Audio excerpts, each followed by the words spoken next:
નમસ્કાર. એક રૂપલક્ષી ખાલી જગ્યાનો દાખલો પૂછાય છે વિભાગ સી ની અંદર 2 માર્ક્સનો. મોસ્ટ ઇમ્પોર્ટન્ટ રોકડિયા માર્ક્સ લેવા માટે વિદ્યાર્થીને શું ખૂબ જ સરળ રીતે ઉપયોગી થાય એવી રીતે સમજૂતી આપું છું, ધ્યાન રાખજો. જો સૌથી પહેલા ખાલી જગ્યા આપીને તો શું કરવાનું, તમારે શાના પર ધ્યાન રાખવાનું?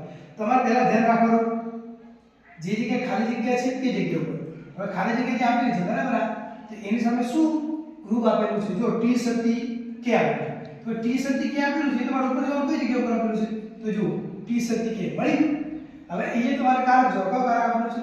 સમુચ્ચ, એની સાથે એસ એ જોડાવાનું કામ કરે છે. એના માટે એક નિયમ છે કેવો? તો કે p સમુચ્ચ q મળો. કયો નિયમ છે? p સમુચ્ચ q. હવે p નું રૂપ લખ્યું, શું લખશો?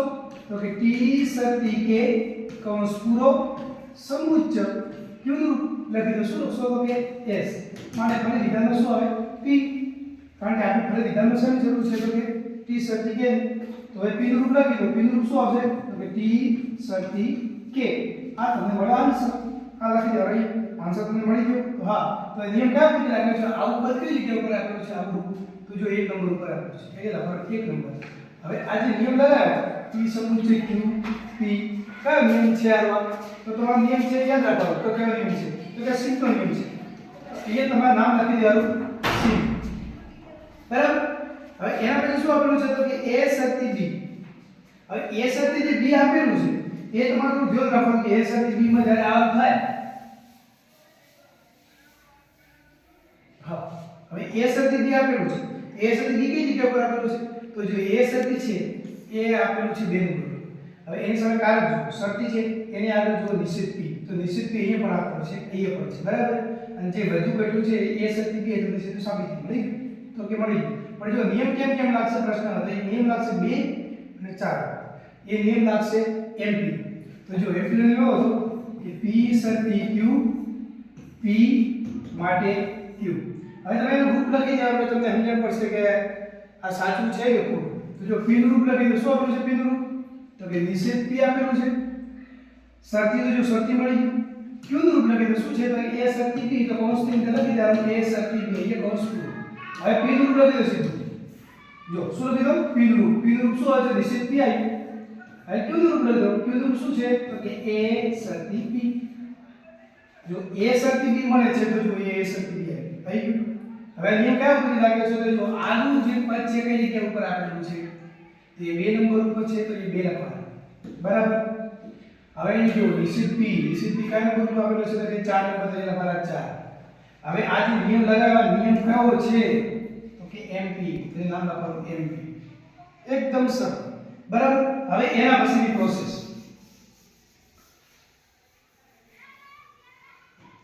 હા, હવે જો ટી વિકલ્પ પર કે આપેલો છે.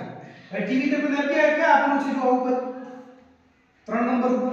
એની આગળ કારક જો વિકલ્પ અને એની આગળ જો રૂપ. શું આપેલું છે? p. આ નિયમને બેઠે લખી દેવું છે. જો લખી p વિકલ્પન કૌંસમાં શું આપેલું છે? તો કે t વિકલ્પન a કૌંસ પૂરો. હવે ds નો નિયમ લાગશે. તો જો રૂપ લખી દો. p નું રૂપ p આવે, વિકલ્પન તો વિકલ્પન આને લખાય q. હવે જુઓ કે અહીંયા p આપેલો છે. તો p એ કયા નંબર ઉપર આપેલો છે? 4 નંબર ઉપર આપેલો છે. એટલે તમારે અહીં ફરી વિધાનની અંદર આવશે નિશ્ચિત p. સોરી, બીજા નંબર આધારિત નિશ્ચિત p આવશે. p નું રૂપ લખી દો. p નું રૂપ શું આવે? p. તો એ લખો p. અહીંયા નિશ્ચિત છે, અહીંયા શું નિશ્ચિત? નિશ્ચિત. માટે કરી લખી દો q. q નું રૂપ લખી દો. q નું રૂપ શું આપેલું છે? તો કે t વિકલ્પન a. તમારે અંદર t વિકલ્પન a. જો t વિકલ્પન a મળી ગયું. તો આ કયો વિકલ્પ લાગ્યો છે? તો કે ds. જો કયા ઉપરથી મળ્યો છે? જો તો આ જે p વિકલ્પન t વિકલ્પન એ કઈ જગ્યા ઉપર લખેલું છે? તો કે 3 નંબર. તો એ લખવાના 3 નંબર. નિશ્ચિત p છે કઈ જગ્યા ઉપર આપેલું છે? તો કે 4 નંબર. એ લખવાના 4 નંબર. કયો નિયમ છે આનો? તો કે ds. એ લખવાનું ds. એકદમ સિમ્પલ. હવે આપણે છે k વિકલ્પન b. હવે k વિકલ્પન b છે એ કઈ જગ્યા ઉપરથી નિયમ લાગે છે? થોડું અટપટું છે, થોડું અઘરું છે. એમાં નિયમ લાગશે cd નો, એટલે રૂપમાં ધ્યાન રાખવું પડે. તો સૌથી પહેલા શું કરવાનું? આખું રૂપ લખી દેવાનું. cd નિયમ લખી દો. p સતી q r સતી s p વિકલ્પન r માટે q વિકલ્પન s. બરાબર. હવે જો લાઈનમાં લખી દો એટલે તમને મળી જશે. ત્યારે 5 6 7 ઉપર નિયમ લાગશે.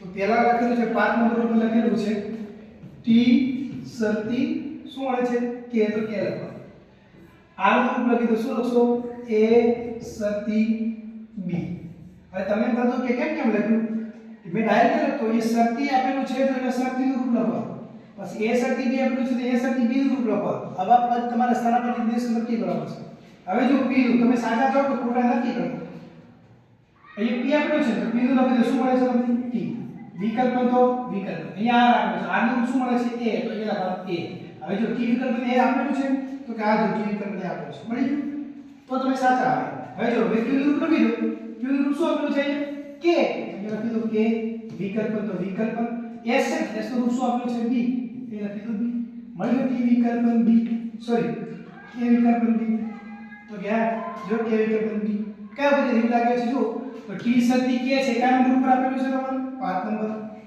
બરાબર a શરતી b છે કયા નંબર ઉપર આપેલું છે તમારે 6 નંબર તો અહીંયા પર 6 નંબર t વિકલ્પ a કયા નંબર ઉપર આપેલું છે તો કે 7 નંબર તો અહીંયા પર 7 નંબર ફરી બીજા મળી ગયું k વિકલ્પ b k વિકલ્પ b મળી કયા નંબર લાગે છે આ તો કે c એકદમ સરળ અને સિમ્પલ છે પણ તમને સમજણ પડી ગઈ